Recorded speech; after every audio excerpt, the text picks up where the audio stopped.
여러분 갑자기 어떤 부부 간의 어떤 생활 윤리를 말하는 것 같지만 그거 아닙니다. 물론 포함되죠. 이 부부 간의 관계 질서를 통해서 그리스도와 우리의 관계, 그리고 하나님과 우리의 관계까지 우리에게 영적 교훈을 주시고 있는 것입니다. 사도 바울이 아주 디테일한 것이죠. 교회를 향한 기도 가운데, 그리고 성도들을 향한 기도 가운데 오직 빛의 자녀답게 행하라.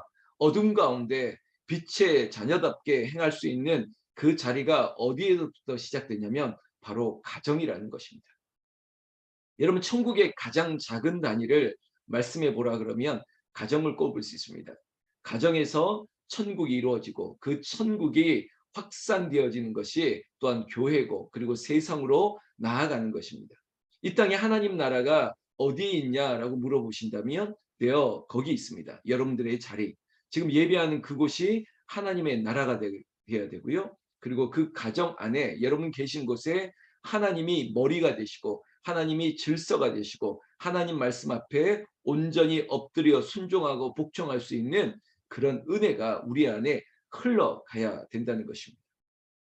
오늘 성경 말씀 22절에 먼저 아내들이여라고 그 지칭 대상을 정하고 있습니다. 아내들, 교회에 있는 많은 부녀자들을 향해서 자기 남편에게 복종하라라고 얘기하는데, 여러분 이 복종 앞에 마치 페미니스트처럼 아우 난 이거 안 되는데라고 하는 분들이 있다면, 나는 남편에게 복종이 안 된다라고 하는 분이 있다면 꼭 그 다음 구절을 보십시오. 죽게 하듯 하라. 여러분, 그저 남편의 권위 앞에 무조건 순종하고 복종하고 살라라고 하는 그런 페미니스트의 논리 안에 반감을 가지시는 게 아니라 무엇이든지 간에 죽게 하듯 하라는 것입니다. 여러분, 이것은 남편에게뿐만 아닙니다. 모든 수평적인 관계에 있어서 그래 죽게 하듯 하라. 그래 내가 만나는 사람에게도 죽게 하듯 하라. 그저 내 앞에 지나가는 할머니에게도 죽게 하듯 하라. 모든 관계 속에서 우리가 수식할 수 있는 하나의 문장, 대상, 죽게 하듯 하라. 사랑하는 성도 여러분, 우리가 그리스도인이라면 그리스도인의 합당한 생활을 하라. 여러분, 우리가 다스리는 사람, 마치 갑과 을의 관계에 있는 을이라고 하는 사람에게도 죽게 하듯 하라. 정말 어린 소자에게 한 것이 곧 나에게 한 것이다 라고 말씀했던 예수님 말씀을 기억한다면, 정말 그리스도인이 세상 가운데 빛의 자녀답게 행할 수 있는 게 뭘까? 여러분, 저는 바로 죽게 하듯 하는 것. 그 같은 직장 동료들에게도, 그리고 내가 만나는 모든 사람들에게 주님을 대하듯이 할 수 있다면 이거 굉장히 존경스러운, 존경을 받을 만하지 않겠습니까? 야, 우리 사장님은 참 인격적이셔. 우리 과장님은, 그리고 우리 원장님은 이렇게 말하면서 사람들이 우리를 바라보면서 존경을 하고 그리고 칭찬할 만하면, 마치 우리가 덕을 받고 그리고 칭찬받을 만하면 이게 그리스도인의 합당한 생활이라는 것입니다. 우리가 어떻게 뭐 옷차림을 통해서 아니면 목소리를 통해서 우리의 외모를 통해서 그리스도인의 거룩함을 나타낸다고요? 그거는 외식이 될 수 있습니다. 그 바리새인들이 그랬지 않습니까? 예수님 당시에 그들이 긴 옷을 입고 그리고 시정 어귀에 서서 그들의 복장을 통해서도 내가 바리새인인 것처럼 나타내기도 했지만, 그들이 보이는 데서 크게 기도합니다. 그 기도의 많은 분량은 이런 겁니다. 나는 얼마 동안 금식을 했고 나는 성경을 알고 뭐 이런 자기의 의를 드러내는 기도를 아무리 많이 한들 그게 거룩해 보이는 게 아니라, 저는 이렇게 표현합니다. 코미디라고요. 개그하는 것 같다고요. 자기의 권위를 스스로 높이려 그러면 그게 우스운 거예요. 여러분, 뭐가 그렇게 대단하다고 자기가 알고 있는 것들을 내가 이런 사람이라고 그걸 뭐 하려고 설명을 해야 됩니까? 알아줘야 되는 거예요. 상대가 내가 이런 사람인 것을 알아주는 것이 진짜지, 내가 이런 사람이야 뭐 이렇게 말하는 게 우습지 않습니까? 신앙생활도 마찬가지예요. 여러분, 보면 안다니까요. 목사가 인정하는 게 진짜 믿음이죠. 내가 믿음이 있는데 날 몰라주네. 이게 믿음이 아닌 거죠. 여러분, 이 자리에 있는 새벽기도 하는 여러분들은 다 믿음 안에서 그리스도 안에 온전한 생활을 하시고 빛의 자녀답게 할 수 있는 삶의 그 초석이 바로 죽게 하듯 하라. 모든 것을 주님을 섬기듯이 하면 여러분 사람들이 존경할 수밖에 없습니다. 이게 거룩함이라는 것이죠. 그런 의미에서 아내들이여라고 했던 이 대상이 이 자리에 있는 여러분들입니다. 나는 남자인데 아니고 이것을 좀 더 확대한다면 우리가 그리스도의 신부 아닙니까? 이 자리에 있는 우리 모두가 주님을 기다리고 있는 기름을 그리고 불을 밝히고 있는 지혜로운 신부 아닙니까? 우리들에게 하시는 말씀으로 들으셔야 되고요. 또한 아내들이여라고 했던 말씀 그대로 아내 되신 여러분들 남편에게도 이렇게 해야 된다는 것입니다. 이 두 가지를 다 묶어서 보고 이해하시면 좋겠습니다. 23절 이는 남편이 아내의 머리됨이 그리스도께서 교회의 머리됨과 같음이니 그가 바로 몸의 구주시니라. 여러분 헤드십을 인정해야 된다는 거예요. 가정에도 남편의 헤드십 그가 우리 가정의 가장이야라고 하는 우리는 표현을 쓰지 않습니까? 그것을 인정할 때 평안해집니다. 우리 남편 뭐 돈도 못 벌고 그럼 가장 뭐 젊은 애들이나 어린애나 우리나 가장 듣기 싫은 소리가 비교 아닙니까? 옆집 남편 그리고 옆집 아들 뭐 이런 얘기 이런 걸 비교를 해서 당신은 뭐 하냐고 당신은 뭐 이러면서 폄하하거나 아니면 무시하거나 이 말로 하는 범죄가 아주 강하죠. 여러분 혹시 내 입술에서 혹시 아내를 아니면 남편을 그렇게 폄하하고 무시하고 비교하는 그런 말이 있다면 이거 빨리 바꾸셔야 됩니다. 그리고 인정을 해야 돼요. 아유 뭐 잘났든 못났든 막 이런 말은 좀 입에 훅 담으시고 그런 말은 속으로 하시고 잘났든 못났든 내 남편도 내 남편이니까 막 이런 표현 말고요. 그냥 남편을 정말 권위를 헤드십을 인정하는 거예요. 여러분들이 평강공주가 되면 되지 않겠습니까? 상대가 아무리 바보 온달이라도 그분을 세워주는 거예요. 높이 올리는 거죠. 그 상대가 왕이 돼야지 내가 왕비가 되고 그 사람이 왕자가 돼야지 내가 공주가 되고 그거 아닙니까? 상대의 권위가 높을수록 여러분 내가 또한 높아지는 것입니다. 죽게 하듯 할 수 있는 이 마음이 우리에게 있어야 되는 거죠. 사랑하는 성도 여러분 이 원리가 바로 교회의 원리입니다. 24절에 그러므로 교회가 그리스도에게 하듯 아내들도 범사에 자기 남편에게 복종할지니라. 죽게 하듯 하는 원리 가운데 이 24절의 말씀도 우리에게 한 번 더 힘을 주는 것이에요. 교회가 그리스도에게 하듯 아내도 남편에게 복종하라는 것입니다. 여러분 교회는 그리스도의 몸된 교회 위에 세워졌습니다. 교회가 예수 그리스도의 이름이 아니면 교회는 존재의 의미가 없습니다. 우리 가정도 여러분들의 마음에 그래 우리 남편이 없으면 우리 교회 우리 가정에 이 헤드십 권위가 없으면 의미가 없는 거예요. 여러분 그것들을 기억하자는 것입니다. 그리고 나서 아내들이여라고 하는 이 지칭 대상만 말씀하는 게 아닙니다. 상호 관계죠. 25절에 남편들아라고 얘기하고 있습니다. 남편들아 아내 사랑하기를 그리스도께서 교회를 사랑하시고 그 교회를 위하여 자신을 주신 같이 하라. 여러분 가정의 원리만이 아니라고 했죠. 교회의 원리입니다. 그러면 신랑 되신 예수님이 이 교회를 얼마나 사랑했습니까? 여러분 이 사랑은 증거로 나타났지 않아요. 십자가에 죽으신 예수, 피 흘리신 예수, 죽으신 예수, 그 예수 때문에 교회가 시작된 거 아니겠습니까? 얼마나 사랑하면 대신 죽을 수 있습니까? 여러분 대신 죽을 수 있는 대속의 은혜와 사랑이 누구에게 있습니까? 뭐 자식을 위해서 내가 죽을 수 있다? 남편을 아내를 위해서 죽을 수 있다? 과연 그게 쉬운 문제는 아니겠죠. 그러나 예수님께서는 친히 그 사랑을 확증하셨습니다. 대신 죽으셨습니다. 왜?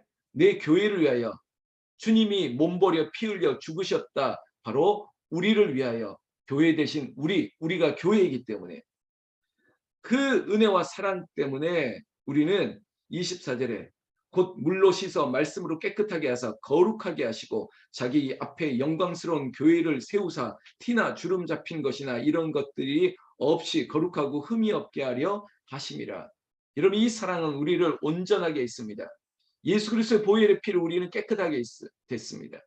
여러분 그 사랑은요 상대의 허물과 티나 이런 것들을 다 없애버리는 것입니다. 그와 함께 있기 때문에 우리가 깨끗한 거예요. 거룩한 신부가 되고 깨끗한 신부가 되어서 그와 합해지는 것이죠. 성도 여러분, 28절에 보면 이와 같이 남편들도 자기 아내 사랑하기를 자기 자신과 같이 할지니 자기 아내를 사랑하는 자는 자기를 사랑하는 것이라.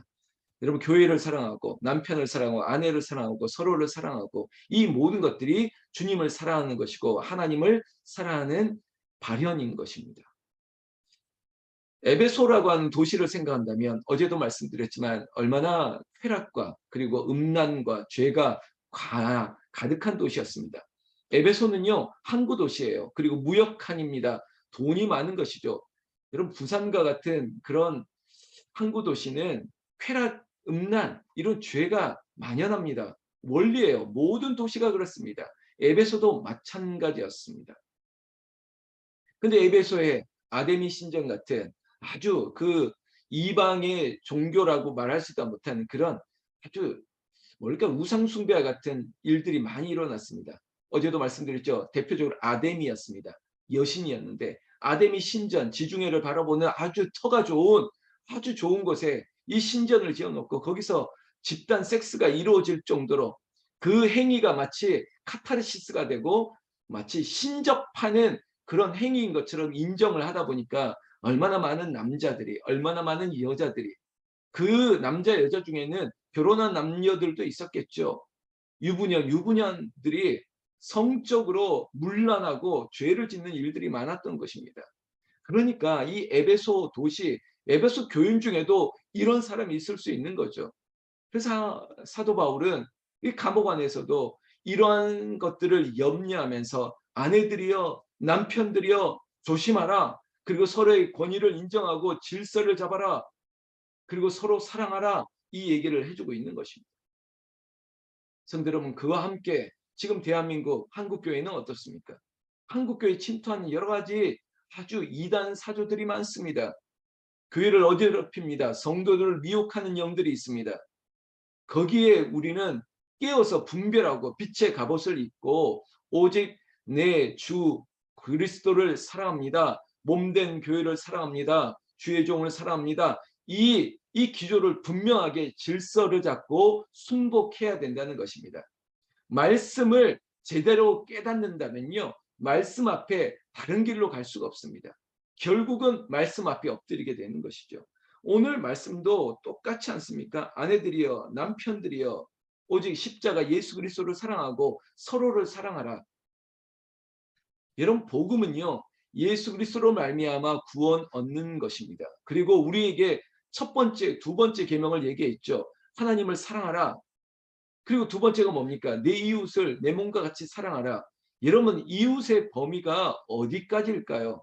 모든 사람들에게 죽게 하듯 한데 항상 복음이 시작되는 것도 예루살렘과 사마리아와 온 유대와 이런 것처럼 여러분 가장 가까운 곳에서부터 이 사랑이 실천되어야 되는 거예요. 여러분 가장 가까운 사람이 누구입니까? 아내입니까? 아들입니까? 딸입니까? 그 사람에게 질서와 사랑을 유지해 나가는 것. 이게 우리에게 실천인 것입니다. 성도 여러분, 오늘 아내 남편만 얘기한 게 아니에요. 29절에 보면 부모들에게도 그리고 자식들에게도 의미심장한 얘기를 합니다. 이거 결혼식 때 주례 때도 많이 하는 얘기인데 31절. 그러므로 사람이 부모를 떠나 그 아내와 합하여 그 둘이 한 육체가 될지니 이 비밀은 크도다. 나는 그리스도와 교회에 대하여 말하노라. 여러분 각자의 객체가 된다는 거예요. 개체가 된다는 겁니다.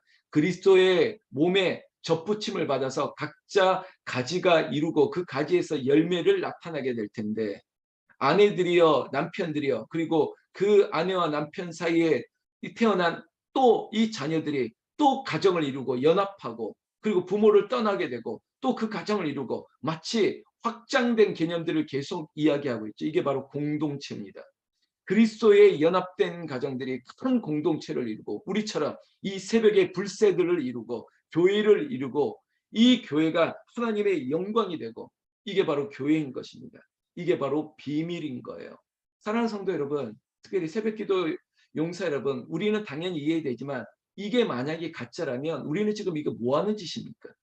정말 이 복음이, 이 비밀이 놀라운 것이 아니라면 우리가 이렇게 있을 수 없습니다. 이게 마치 집단적으로 우리가 마치 현혹된 겁니까? 아니죠.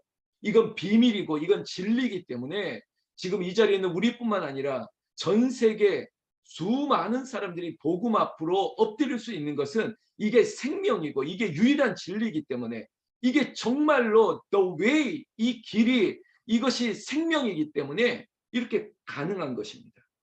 성도 여러분, 우리 모두가 그리스도 앞에 엎드려야 되고 그 그리스도의 권위를 교회에 줬고 그 교회가 또한 한 가정을 이루고, 마치 이게 확장된 것을 다시 거꾸로 역논리로 보면 바로 우리가 시작된 곳에서부터 하나님의 가정을, 하나님의 공동체를, 하나님의 나라를 일구게 하셨기 때문에 하나님, 우리의 있는 자리에서 사랑하며 섬기며 복종하게 하여 주시옵소서.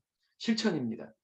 여러분, 오늘 남편에게, 아내에게, 우리 자녀들에게, 부모에게 여러분 사랑을 표현하십시오. 그리고 질서를 여러분들이 만들어 가시는 거예요.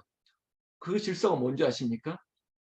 우리 교회가 최고야. 우리 남편이 그래도는 뺍시다. 우리 남편이 최고야. 우리 아내가 최고야. 우리 부모님이, 우리 아이들이 그렇게 사랑으로 품는 거예요. 그리고 오늘 33절에 그러나 너희도 각각 자기의 아내 사랑하기를 자신같이 하고 아내도 자기 남편을 존경하라. 여러분, 서로 사랑하라. 이거 아니겠습니까? 아내 사랑하기를 자신같이, 아내도 자기 남편을 존경하고. 여러분, 여기에 있어서 빠질 수 없는 단어가 있습니다. 바로 존경입니다. 존경. 물론 이 사랑을 서로 사랑, 자신같이 죽게 하듯 그리스도에게 하듯 이 모든 것들 위에 존경은 언어입니다. 아너스, 존경을 올려드리는 거예요. 이 존경은요, 벌써 시선이 달라집니다. 저는요, 이 팬덤이라고 하는 팬클럽들 있지 않습니까? 요즘 정치인들에게도 팬덤이 있는데, 팬클럽이 있는데, 뭐 객달도 있고, 뭐 여러 가지 단어들을 쓰더라고요. 가수들도 보십시오. 임영웅 팬클럽, 뭐 장민호 팬클럽, 뭐 제가 나이가 드니까 트로트 가수들 얘기하는데 뭐 이런 팬클럽들 보십시오. 여러분, 이게 바로 아너스라고 존경이에요. 여러분, 뭐 김이영, 뭐 이름 까먹었네. 임영웅 엄청나게, 이게 마치 신적 권위에 이르지 않습니까? 뭐 아낌없이 합니다. 아낌없이. 제가 6시 내 고향 가끔 보는데 볼 때 보면 어떤 할머니가 우리 임영웅 씨 갖다 주라고 이걸 싸서 주는 장면을 보고, 야, 대단하다. 얼마나 사랑하고 존경하면 그걸 싸서 갖다 드리냐. 근데요, 교회를 그렇게 해야 되는 거예요. 존경. 사랑과 존경을 담아드린 거. 사랑과 충성을 바치오리라. 그게 바로 그리스도 앞에, 교회 앞에. 그게 되는 사람은 가정에서도 되고요, 직장에서도 되고, 학교에서도 되고, 삶에서도 되는 것입니다. 오늘 우리가 그리스도의 사랑으로 십자가 앞에 복종하고, 그래 말씀대로 살아야겠지, 나의 의가 아니라 그저 말씀대로 내가 엎드려야지, 그 실천이 가장 가까운 데서부터 실천되기를 나는 우리 주 예수님의 이름으로 축원합니다. 축원합니다.